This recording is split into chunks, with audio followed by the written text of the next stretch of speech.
Tout de suite, Dolores Mazzola, elle est au parc des oiseaux de Villars-les-Dombes. On a vu un joli perroquet tout à l'heure. Qu'est-ce que vous nous réservez comme surprise, Dolores? Pas des murs quand même. Putain, c'est tout sec, c'est horrible. Alors Alain, c'est pas moi qui vous réserve une surprise, c'est le parc des oiseaux de Villars-les-Dombes qui vous réserve une magnifique surprise à partir du mois de juillet. On va en savoir un petit peu plus avec Emmanuel. Alors cette surprise, c'est quoi? Parce que Alain me dit, la surprise, c'est pas les murs là quand même. C'est quoi la surprise? Ces murs-là représentent en fait les deux côtés d'une volière malgache qu'on va ouvrir donc dans 15 jours à notre public. C'est-à-dire que la semaine prochaine, vous voyez, on va couvrir ce canyon, on l'appelle un canyon, avec un filet.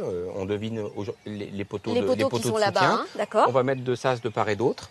Et les oiseaux seront prêts à rentrer. Et le public pourra déambuler ici, et comme tout à l'heure. Comme on le fait le plus généralement au parc des oiseaux, on travaille la proximité du visiteur avec l'oiseau, tout en préservant leur bien-être, leur quiétude.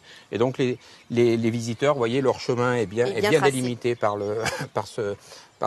cheminement bétonné.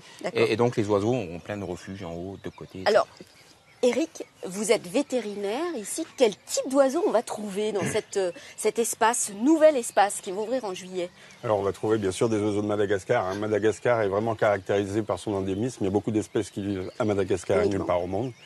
Donc on aura des foudis de Madagascar, des perdrix de Madagascar, des pigeons de Madagascar. Alors ils ont tous ce nom. De Madagascar. Voilà. C'est original. Donc l'idée c'était de présenter des oiseaux de Madagascar et puis des perroquets aussi qu'on retrouve qu'à Madagascar. Voilà.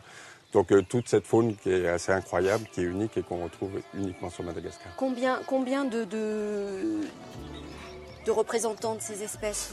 Alors ça dépend, il y a des espèces comme les vasas qui vivent en couple, donc il y en aura 2, mais par exemple les foudis qui sont des petits tisserins, les mâles sont rouges, très très rouges, brillants, vivent en gros groupes, donc on aura une colonie d'à peu près 60-70 foudis. Alors il n'y aura pas que des oiseaux, il y aura aussi des petits lémuriens? Alors il y aura des petits lémuriens, pas dans cette volière, présentés ailleurs. Et puis après sur la zone africaine aussi on aura d'autres animaux. Alors c'est pas fini encore Emmanuel? Ah non, vous êtes ici dans à peu près 5% de la surface du site qu'on va ouvrir. Parce que le parc fait 35 hectares et cet nouvel espace il va être...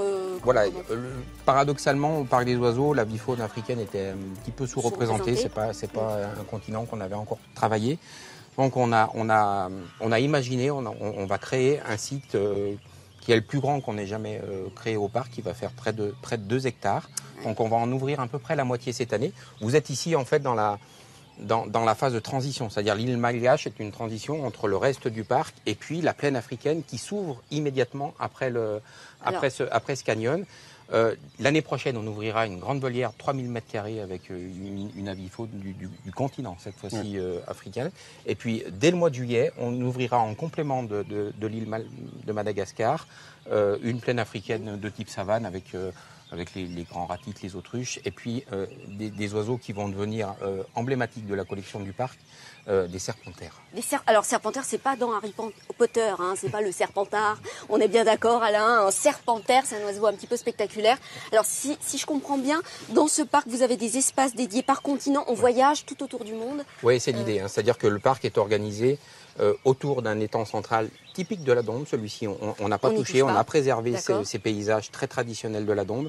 Et tout autour, on a créé ce qu'on appelle des biozones, en regroupant les oiseaux par leur origine géographique et en essayant, autant que faire se peut, de reconstituer des paysages qui correspondent à leur milieu d'origine. C'est la marque de fabrique du parc, vraiment notre savoir-faire qui est reconnu dans le monde entier. Alors l'année dernière, c'était le bush australien. Cette année, ça va être Madagascar et la plaine africaine. Pour revenir sur le serpentaire, il ressemble à quoi, Eric? Le serpentaire, c'est un animal extraordinaire. Il est unique, c'est le seul représentant de sa famille. Donc voilà, il vit qu'en Afrique et c'est un grand rapace.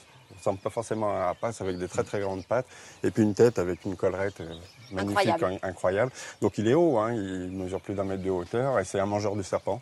Donc il a des pattes très très longues et il tape sur les serpents pour pouvoir les tuer, pour pouvoir les manger. Donc dans la nature, il ne mange pas que des serpents, mais énormément de serpents. C'est un animal qui malheureusement est menacé maintenant en Afrique. Les populations descendent, mais c'est vraiment un animal très très très intéressant et très spectaculaire. On pourra le voir à partir de quelle date, Emmanuel? On pourra le voir à partir du 10 juillet. À partir du 10 juillet. Bon, Alain, on se retrouve encore pour le dernier épisode de cette saga Parc des oiseaux avec d'autres surprises. Hein, je vous en dis pas plus. Des sagas comme on les aime. On retrouve dans quelques minutes Dolores qui crève de chaud là. Hein. Elle ne donne pas l'air, mais il fait très très chaud.